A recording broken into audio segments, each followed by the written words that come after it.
In just days, our planet's population will cross a new threshold. The 8 billionth member of our human family will be born. This milestone puts into perspective what this climate conference is all about.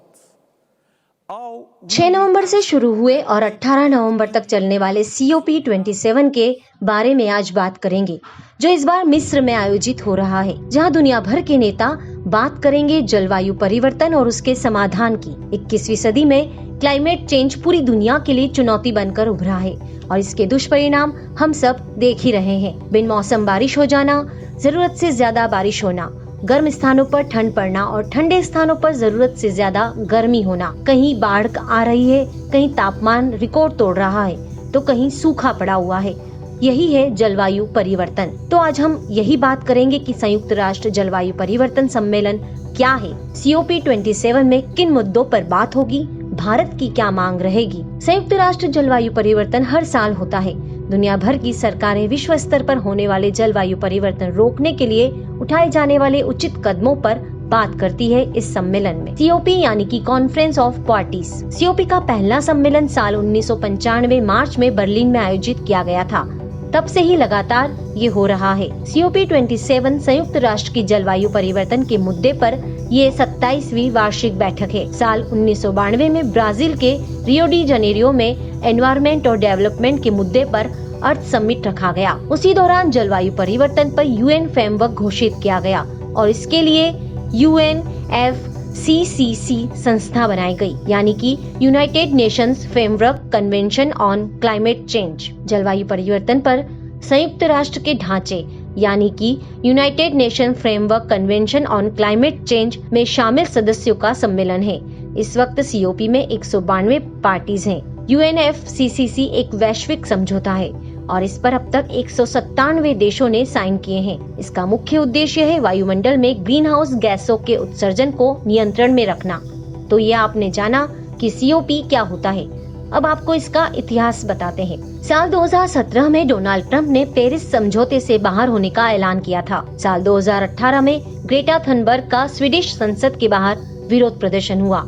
साल 2020 में COP का सालाना सम्मेलन corona महामारी के कारण स्थगित हो गया। साल 2021 में अमेरिका फिर से पेरिस समझौते में शामिल हो गया। इस बार 27वां COP है। ये मिस्र में आयोजित हो रहा है। आयोजित करने के लिए 2 जगहों को चुना गया है, ब्लू जोन और green zone. Blue zone city के साउथ में शर्म अल शेख इंटरनेशनल कन्वेंशन सेंटर है, जहां आधिकारिक वार्ता आयोजित की जाएगी। इसका सारा मैनेजमेंट संयुक्त राष्ट्र की देखरेख में होता है। ये इंटरनेशनल लॉ के अंडर होगा। और दूसरा शर्म अल शेख में बॉटेनिकल गार्डन है, जहां पर ग्रीन जोन बनाया गया है।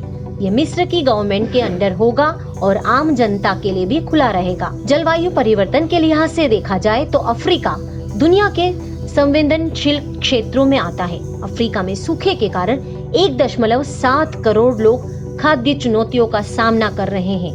इस माहौल में मिस्र में COP का आयोजन करना कई मायनों में सही साबित हो सकता है। ये दुनिया का ध्यान क्लाइमेट चेंज की तरफ खींच सकता है। वैसे ये 5वीं बार है जब अफ्रीका के किसी देश में जलवायु सम्मेलन हो रहा है। हालांकि BBC की रिपोर्ट के मुताबिक इस बात पर विवाद भी खड़ा हुआ था कि ये सम्मेलन यहाँ क्यों आयोजित किया जा रहा है। विवाद कुछ भी हो, लेकिन इस सम्मेलन का मकसद पूरा होना पूरी दुनिया के लिए ज्यादा जरूरी है। तो आइए अब जानते हैं कि इस बार COP27 का क्या एजेंडा है। कार्बन उत्सर्जन में कटौती। क्या दुनिया के देश कार्बन उत्सर्जन में कटौती कर रहे हैं? अगर हाँ, तो किस प्रकार ये कटौती हो रही है? नंबर 2, सभी देश कैसे अनुकूलन कोशिश करेंगे और दूसरे देश की मदद कर पाएंगे? तीसरा, क्लाइमेट फाइनेंस। सबसे अहम बात है कि जलवायु परिवर्तन से निपटने के लिए कैसे आर्थिक मदद मुहैया करवाई जाए। इसी के साथ ही विभिन्न देशों के आपसी उपायों और तकनीक के आदान प्रदान पर भी बातचीत होगी, ताकि पूरी दुनिया को बेहतर भविष्य की दिशा में आगे बढ़ाने में मदद मिल सके।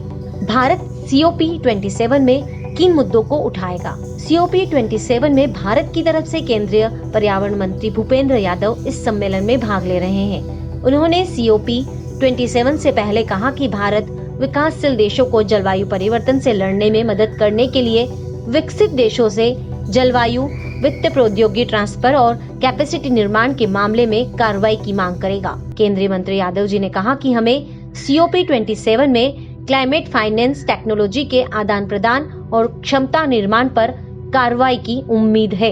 कई देशों द्वारा वादे तो किए गए हैं, लेकिन पूरी तरह से कार्रवाई नहीं की गई। मंत्री जी ने कहा कि COP27 में भारत का समग्र दृष्टिकोण मजबूत, महत्वाकांक्षी और निर्णायक जलवायु कार्रवाइयों, जलवायु न्याय के आह्वान पर और PM मोदी द्वारा शुरू किए गए लाइफ आंदोलन के माध्यम से स्थायी जीवन शैली पर केंद्रित करने पर जोर देना होगा। तो भारत की तरफ से इन सभी मुद्दों को उठाया जाएगा। इस बार ये भी अनुमान लगाया जा रहा है कि बीते सालों के COP के मुकाबले COP27 कुछ मायनों में अलग हो सकता है। COP26 में ग्लासगो जलवायु समझौते पर सभी देशों की आपसी सहमति बनी थी, जिसमें वैश्विक तापमान में बढ़ोतरी को पूर्व औद्योगिक दुनिया की तुलना में 1.5 डिग्री सेल्सियस तक सीमित रखने की बात कही गई थी।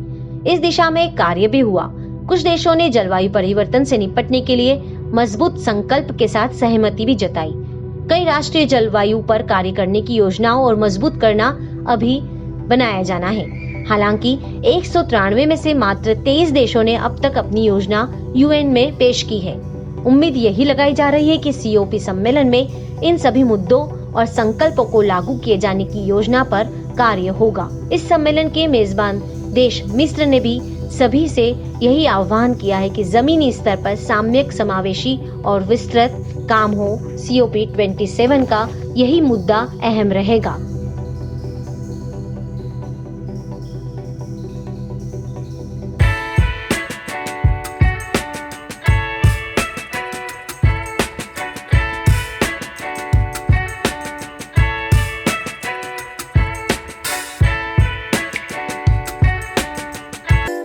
हमारे साथ जुड़े रहने के लिए देखते रहिए देश रोजाना का YouTube चैनल। सब्सक्राइब कीजिए, साथ ही देश रोजाना की खबरें सबसे पहले देखने के लिए प्रेस कीजिए बेल आइकन।